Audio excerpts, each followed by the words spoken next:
അസ്സലാമലൈക്കും ഗൈസ്. അങ്ങനെ രാവിലെ എണീറ്റു ഫോൺ എടുത്ത് നോക്കിയപ്പോൾ 8:30. വല 8:30 ഒന്ന് വേഗം എണീക്കാന്നുള്ള പോലെ എന്ത് ചെയ്തു, കട്ടുമ്പോൾ എണീക്കാൻ നല്ല വേദന കൈയൊക്കെ നിലക്കി നോക്കി. അങ്ങനെ പിന്നെ ബ്രഷൊക്കെ എടുത്തു. പിന്നെ പുറത്തൊക്കെ പോയിരുന്നു പല്ലേക്കുമ്പോൾ ഒരാളെ കരച്ചിൽ, ഞാൻ ക്ലാസ്സിന് പോകണില്ല എന്ന് പറഞ്ഞിട്ട്. ഇന്ന് മാത്രം പോയാൽ മതി, നാളെയും പറ്റുന്ന ക്ലാസ്സില്ല, പോയിട്ട് പോയോ എന്ന് പറഞ്ഞിട്ട് അവനെ താറ്റൊക്കെ കൊടുത്ത് ആൾ കരണ്ടാണ് പോണത്. അപ്പോൾ ആ ബാക്കിൽ നിന്ന് മട വിളി, ചാടി കളർ വരുന്നു, ചാടിച്ചോളാം. അങ്ങനെ വന്നിരുന്നു, ചായ കുടിച്ചു. അങ്ങനെ എന്തെങ്കിലും ചെയ്യാമെന്നുള്ള ലെവലിരിക്കുമ്പോഴാണ് ടൈമൊക്കെ പോയത് അറിയാണ്ട്. പിന്നെ കുറച്ച് നേരം പുറത്തേക്ക് ഇറങ്ങി. പുറത്തിറങ്ങുമ്പോൾ നല്ല മഴ.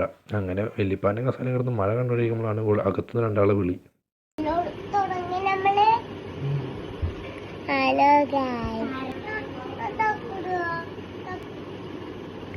അവരായിട്ടുള്ള കളി അന്വേഷിച്ച് പിന്നെ ഉച്ചയ്ക്ക് ചോറ് വെച്ചു. അങ്ങനെ കുറച്ച് നേരം ഇരുന്നപ്പോൾ എന്തെങ്കിലും ചെയ്യാന്നുള്ള പോലെ മേശകളിൽ തുടക്കിയായിരുന്നു. അങ്ങനെയാണ് ഞാൻ എടുത്ത് നോക്കുമ്പോൾ ഞാൻ പഠിച്ച ബുക്കുകൾ ഇതൊക്കെ എന്തിനു പഠിച്ചു എന്നുള്ള ലെവലിൽ നിന്നിട്ട് ടെൻഷൻ അടിച്ചിരിക്കുമ്പോഴാണ് കാര്യം മനസ്സിലായത്. ഇത് പൊടി തുടച്ചതല്ല, ഇനി ഇൻഫെക്ഷൻ പറ്റണ്ട, ക്ലീൻ ആക്കാമെന്ന്. അങ്ങനെ കൈ ക്ലീനാക്കാനിടയിൽ താത്താറിട്ടി പറഞ്ഞു, ഒത്തിരിയും വലുതായിരുന്നു മുറി എന്നൊക്കെ ചോദിച്ചു. അങ്ങനെ ഫിസിയോതെറാപ്പിയിൽ പറഞ്ഞ പോലെ കൈയൊക്കെ എടുത്തൊന്ന് റെസ്റ്റൊക്കെ ഒന്ന് വെള്ളത്തിട്ട് ഇളക്കി അതിനെ തോർത്തെടുത്ത് കുളിക്കാൻ പോയി. അങ്ങനെ പിന്നെ ഫോണൊക്കെ നോക്കി ചാരിക്കസാല കിടന്നു. കുറച്ച് നേരം കിടന്നു, കുറേ റീലൊക്കെ കണ്ടു. അപ്പോൾ തന്നെ പിന്നെ ഉമ്മാടെ വീട് ദോശ ഒന്ന് വന്നിട്ട് ഇവര് കിടന്നുറങ്ങിക്കോന്നു. അങ്ങനെ പോയിട്ട് ഞാൻ ദോശയൊക്കെ കഴിച്ചു, ഫുഡൊക്കെ കഴിച്ചിരുന്നു. അങ്ങനെ എല്ലാം കഴിഞ്ഞു. അപ്പോൾ ഇതാണ് ഇന്നത്തെ വീഡിയോ. ഇൻഷാ അല്ലാഹ് നമുക്ക് നാളെ കാണാം. Okay, bye.